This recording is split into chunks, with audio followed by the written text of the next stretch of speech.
So let's start off by understanding what the difference is between short-run production and long-run production. In economics, short-run production means that there is at least one fixed factor of production. In other words, the firm is subject to capacity constraints. Therefore, it cannot grow in size. For example, in the short run, labor for McDonald's may be variable. They may be able to get more workers at short notice. Capital or machinery may even be variable for McDonald's, as they can get more chip fryers or grills on short notice. However, land for McDonald's in the short run may be fixed, as it might be difficult for them to open a new store on very short notice. Conversely, in the long run, all factors of production are variable. Therefore, firms are no longer subject to capacity constraints and they can grow in size. This concept is important when we look at economies of scale in the next lesson.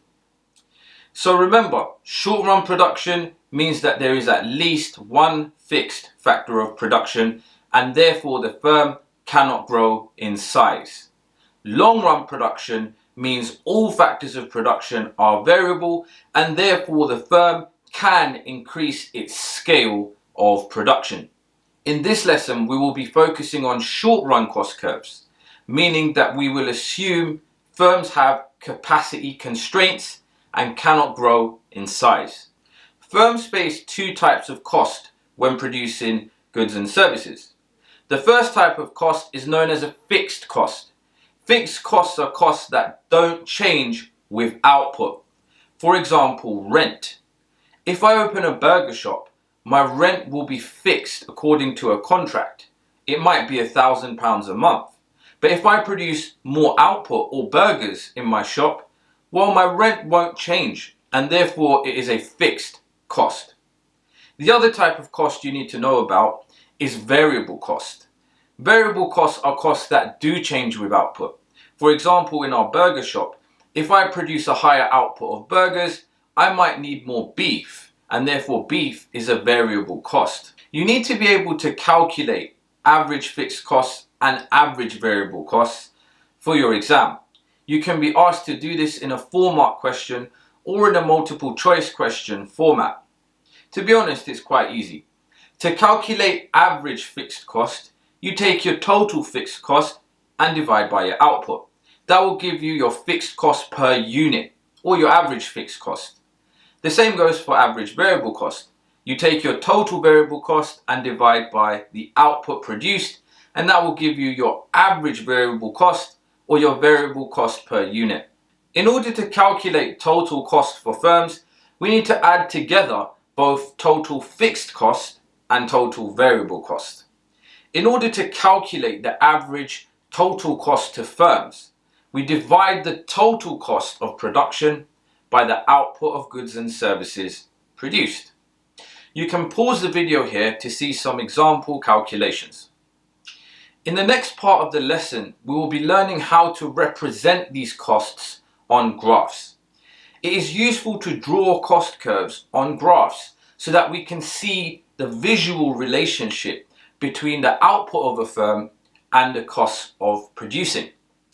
The shape of these curves can tell us how quickly costs rise and fall across the range of output that we graph. It is important for producers to understand the relationship between output and costs when deciding how much output to produce. So fixed costs don't change with output and therefore is a flat line. As output increases, fixed costs don't go up and they don't go down. As total fixed costs don't change with output, average fixed costs continue to fall as we produce a higher output of goods and services. This is illustrated by the calculations in the table. So this is the total variable cost curve. At AS level, you don't need to know why the curve has this weird S shape. It's due to something known as increasing and decreasing marginal returns.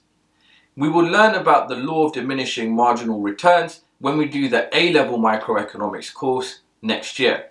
but for the time being, it is good to know the shape of the variable cost curve in case you need to draw it in your exam. So the total cost curve has a very similar shape to the total variable cost curve. Again, this is due to the law of diminishing marginal returns, which we will learn about in A-level microeconomics. This is what the average total cost curve looks like. And to be honest, the average total cost curve is probably the most important cost curve, as it takes into account all the other types of costs that we've looked at, including fixed and variable. When looking at the shape of the curve, we can see that as we produce more output, initially our average costs of production begin to fall up to a certain output, after which average costs of production begin to rise again. As mentioned in the previous lesson, firms seek to reduce their average costs of production in order to keep higher profits. Most of the time, maximizing profits is the primary objective for a firm. So how can we show lower costs of production on an average cost curve? Well, the average cost curve just shifts down. Before increased productivity, for example due to division of labor or better technology in the firm, to produce 10 units would cost £20 a unit. After increased productivity, now to produce 10 units is only costing £10 a unit. Therefore, to show increased productivity and lower costs of production, we just shift the average cost curve down.